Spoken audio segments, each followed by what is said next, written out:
इस परीक्षा में खूब बिहार स्पेशल सवाल पूछा जा रहा है। यह वन्य जीव अभयारण्य है ना। वन्य जीव अभयारण्य कहने का मतलब हमारा है कि कुछ जो जंगली एरियाज हैं, है ना, उन जंगली एरिया में हम लोगों ने पशुओं के डेवलपमेंट के लिए या उनके रख रखाव के लिए, उनके संरक्षण के लिए एक पर्टिकुलर एरिया को डिफाइन कर दिया है कि यहाँ पर जो पशु पक्षी हैं वो अपना स्वतंत्र रूप से विचरण कर सकते हैं। तो इस तरह से हम लोगों ने कुछ अभ्यारण्य बनाया हुआ है और इससे खूब प्रश्न पूछा जाता है। इसमें से कुछ प्रमुख है ना, जैसे ये वाल्मीकि नगर वाले को देखिए। वाल्मीकि नगर राष्ट्रीय उद्यान, एकमात्र राष्ट्रीय उद्यान है, बिहार का एकमात्र राष्ट्रीय उद्यान है वाल्मीकि नगर। टाइगर प्रोजेक्ट का नाम सुने हैं ना। हाँ, तो ये पश्चिमी चंपारण में स्थित है। पश्चिमी चंपारण क्षेत्रफल की दृष्टि से बिहार का सबसे बड़ा जिला है। जंगल यहाँ पर बहुत है ना, और इसी में हमारा वाल्मीकि नगर जो वाल्मीकि व्याघ्र परियोजना है वो इसी में चलाई जा रही है। दूसरा है ये बदला सलीम अली झूबा सहनी। तो इसमें बदला सलीम या अली झूबा सहनी ही प्रमुख रूप से पूछा जाता है। पूछेगा कि झूबा सहनी अभ्यारण्य कहाँ है ना। तो झूबा सहनी का जो संबंध है वो कहाँ से है, वैशाली से है।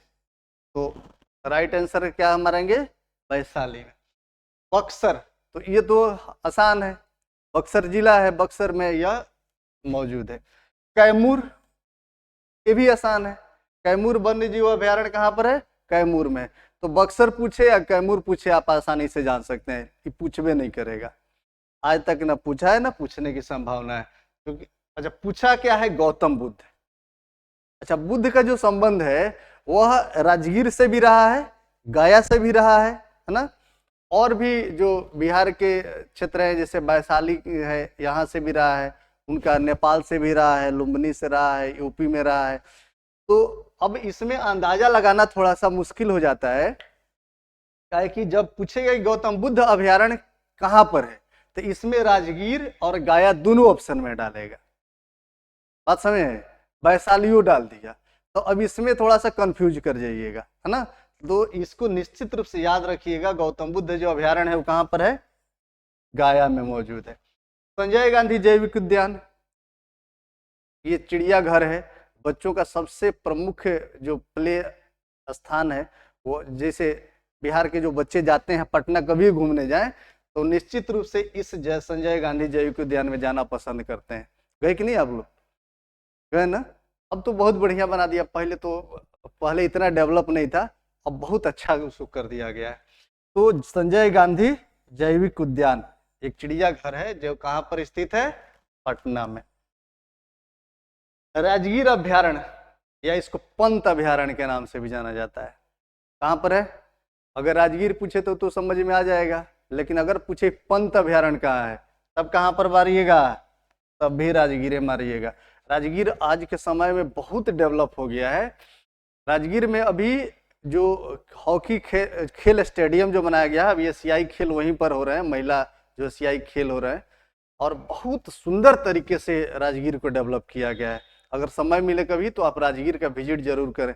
राजगीर में ग्लास ब्रिज है ना, सबसे पसंदीदा जो टूरिस्ट जो भी जाते हैं उनका सबसे जो पहला जो टारगेट होता है ना वो ग्लास ब्रिज का होता है। ग्लास ब्रिज पर घूमने पर ऐसा आपको महसूस होगा ना जैसे हम आकाश में घूम रहे हैं ना। नीचे देखिएगा तो पूरा नीचे खाई दिखेगा, बहुत ही सुंदर तरीके से बनाया गया है। और बिहार में अगर पूछे भी ना ग्लास ब्रिज कहाँ है तो वहीं पर है ना। अब जो रोपवे था, रोपवे को भी थोड़ा सा और डेवलप कर दिया गया है, पहले जिस तरह से था आज अब जो टेक्निकली बहुत बढ़िया उसको कर दिया गया। तो राजगीर अभ्यारण्य पंत में। अच्छा, नागी डैम खूब पूछा गया है, नागी या नकटी, नागी या नकटी। अगर ये दोनों है इस तरह का अगर अभ्यारण्य तो ये कहाँ पर है, जमुई में। जमुई में अभी जो इथेनॉल है सबसे ज्यादा कहाँ मिला है, जमुई में ही। तो नागी डैम या नकटी डैम याद रहेगा, नागी या नकटी। ये पहाड़ी एरिया है, यहाँ ट्राइबल्स ज़्यादा हैं और यहाँ का जो डेवलपमेंट है वो उतना बेहतर नहीं हो पाया है ना, लेकिन बहुत ही सुंदर जिला है जमुई। भीम बांध खूब पूछा गया है। भीम बांध कहाँ है? मुंगेर में। भीम बांध का संबंध मुंगेर से। अच्छा, विक्रमशिला से संबंधित अगर कोई भी प्रश्न आए तो वो उसका संबंध किससे है? भागलपुर से। भागलपुर में कुछो करता है सब तो उसका नाम विक्रमशिला रख देता है, क्योंकि विक्रमशिला यूनिवर्सिटी था, एक पौराणिक समय से हमारे पास मौजूद था। तो आज विक्रमशिला पक्षी विहार, विक्रमशिला डॉल्फिन अभ्यारण्य या विक्रमशिला जो अनुसंधान केंद्र है वो सब के सब कहां पर है? भागलपुर में है। गोगाबिल, हिटेड सवाल है। गोगाबिल, गोगाबिल पक्षी अभ्यारण्य है, कहां पर है? कटिहार में। तो अच्छा, कांवर झील, बेगूसराय का कांवर झील। अभी बेगूसराय बहुत ही पॉल्यूटेड चल रहा है। अभी एक्यूआई का जो रिपोर्ट आया है उसमें ये बेगूसराय को सबसे पॉल्यूटेड बताया गया है ना। तो जो कांवर झील है इसका जो संबंध है वह बेगूसराय से है। याद रहेगा, एक बार रिवीजन कर लें। जो हमारा टाइगर प्रोजेक्ट है या वाल्मीकि राष्ट्रीय उद्यान कहाँ पर है? बिना देखे बदला सलीम या अली झूबा का संबंध वैशाली से रहा है। बक्सर और कैमूर तो पता ही है। गौतम बुद्ध, संजय गांधी जैविक उद्यान, पंत अभ्यारण्य, नागी या नकटी, जमुई भीम बांध, विक्रमशिला, गोगाबिल, कांवर झील। चलो वेरी गुड। तो इतना हम लोगों को अगर याद रखते हैं तो अभ्यारण्य से संबंधित अगर कोई भी प्रश्न है तो वह छूटने की संभावना नहीं रहेगी। नेक्स्ट, बिहार का जो खनिज संसाधन है ये भी खूब पूछा जाता है। अच्छा, खनिज संसाधन समझते हैं जिसको हम खोद करके निकालते हैं नीचे से, वह खनिज हो गया।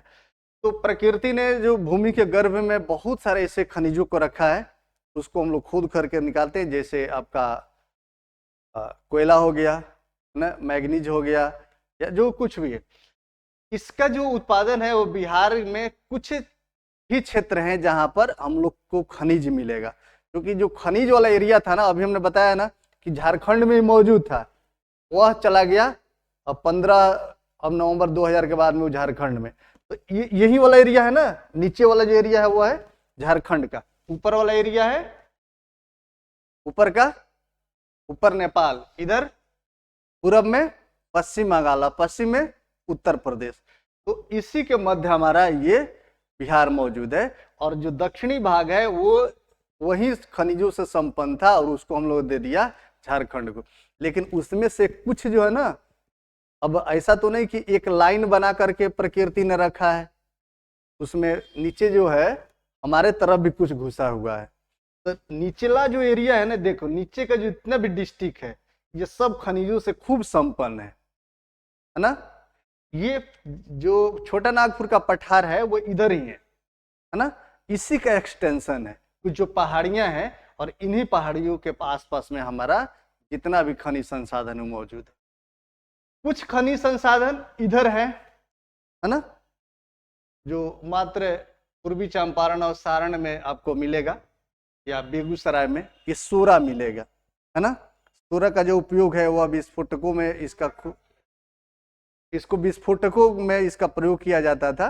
अब इसका जो यूटिलिटी है वह बहुत कम हुआ है। इसको आप एक बार नेट पर सर्च करिएगा ना, इसका फिगर आपको मिल जाएगा, ठीक है ना।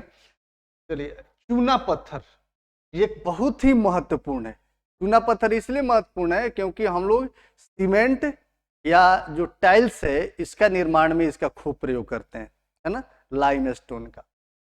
तो इधर वाला जो एरिया है सबसे नीचे वाला, इस सभी डिस्ट्रिक्टों को आप एक बार याद कर लीजिए। यहाँ पर है कैमूर, फिर रोहतास, औरंगाबाद, गया, नवादा, जमुई, मुंगेर, भागलपुर। इसमें खूब आपको मिलेगा खनिज संसाधन। चूना पत्थर सबसे ज्यादा कहाँ मिलेगा? कैमूर में। चूना पत्थर, पाइराइट, डोलामाइट और गंधक। अच्छा, जितना भी राइट है, ईट है, देख रहे हैं ना, हमने बताया होगा कि यह किस प्रकार का चट्टान होगा? आग्नेय चट्टान।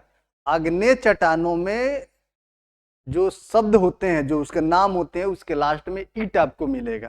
कुछ एक्सेप्शन भी है ना, लेकिन सामान्य तौर पर जिसके लास्ट में ईट लगा है वह किस प्रकार का चट्टान हो गया? आग्नेय चट्टान। और आग्नेय चट्टान है, इसका मतलब कि उसमें खनिज संसाधन परिपूर्ण है, खूब भरपूर मात्रा में। लेकिन जो खनिज भी है ना, वह लौह खनिज होंगे, है ना। धात्विक खनिजों की मात्रा, जिसमें भी ईट लगा है उसमें धात्विक खनिजों की मात्रा ज्यादा होगी।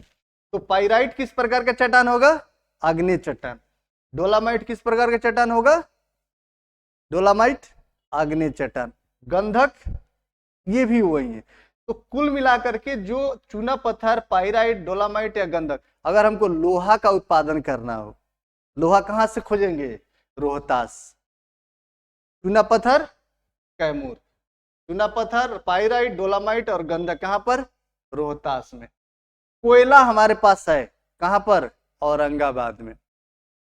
अब्रक, यूरेनियम और लिथियम कहां पर है? गया में। हमारे पास जो यूरेनियम का भंडार था, है ना, वो अभी चला गया झारखंड में, है ना। तो हमारे पास एक बहुत बड़ा यूरेनियम का भंडार है, अभी उस पर हम लोग काम भी नहीं कर रहे हैं उसके उत्पादन, चूंकि हमारे पास उतना टेक्नोलॉजी अभी नहीं है, तो हम लोग उस पर अभी काम नहीं कर रहे हैं। एक जादूगोड़ा नामक जगह है जहां से हमें यूरेनियम का बहुत बड़े भंडार होने की संभावना है। तो अभ्रक, यूरेनियम और लिथियम कहां पर मिलेगा? गया में। अभ्रक नवादा में। क्वार्ट्ज, फेल्सपार और सोना कहां पर? बोले है ना, जमुई बहुत हमारे पास जो रिच डिस्ट्रिक्ट है, उसके पास बहुत संसाधन है ना, वहां पर सोना काफी मौजूदगी है। क्वार्ट्ज काफी महंगा संसाधन है, तो यह इसकी जो उपस्थिति है वह जमुई में है। अच्छा, सिलिका, सैंड, बक्साइट, क्वार्ट्ज और चीनी, यह है मुंगेर में, काफी भरपूर मात्रा में। मुंगेर जाइएगा ना तो पूरा पहाड़ी एरिया है ना। भागलपुर, चीनी मिट्टी और सीसा, लेड का जो उत्पादन है हमारे पास भागलपुर से होता है। और बाकी सारे जो 3 डिस्ट्रिक्ट ऊपर देख रहे हैं, ये सब सोरा वाला है ना। याद रहेगा, इसको हमेशा ध्यान में रखिएगा कि जब भी खनिजों के बारे में अगर पूछा जा रहा है ना, तो हमें कहाँ मिलेगा? झारखंड के सीमा वाला जो निचला हमारा बिहार का जो एरिया है, दक्षिण बिहार वाला जो एरिया है, वहीं पर मिलेगा, ठीक है ना। अच्छा, इसमें भी 2 तरह के चीजें हैं। एक तो कोयला है, कोयला आप एकदम याद कर लीजिए कि औरंगाबाद में मिलेगा क्या, लेकिन बाकी सारा जो धात्विक खनिज है, इसका जो उत्पादन है वो कहां पर होगा? बाकी सारे डिस्ट्रिक्टों में, है ना। तो एक नजर बस इसको मैप बना करके एक बार लिखिएगा, आपको ध्यान में आ जाएगा। चलें आगे।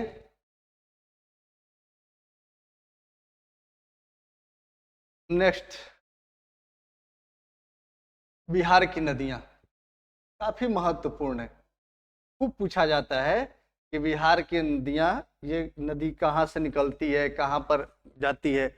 बिहार के जो सबसे प्रमुख नदी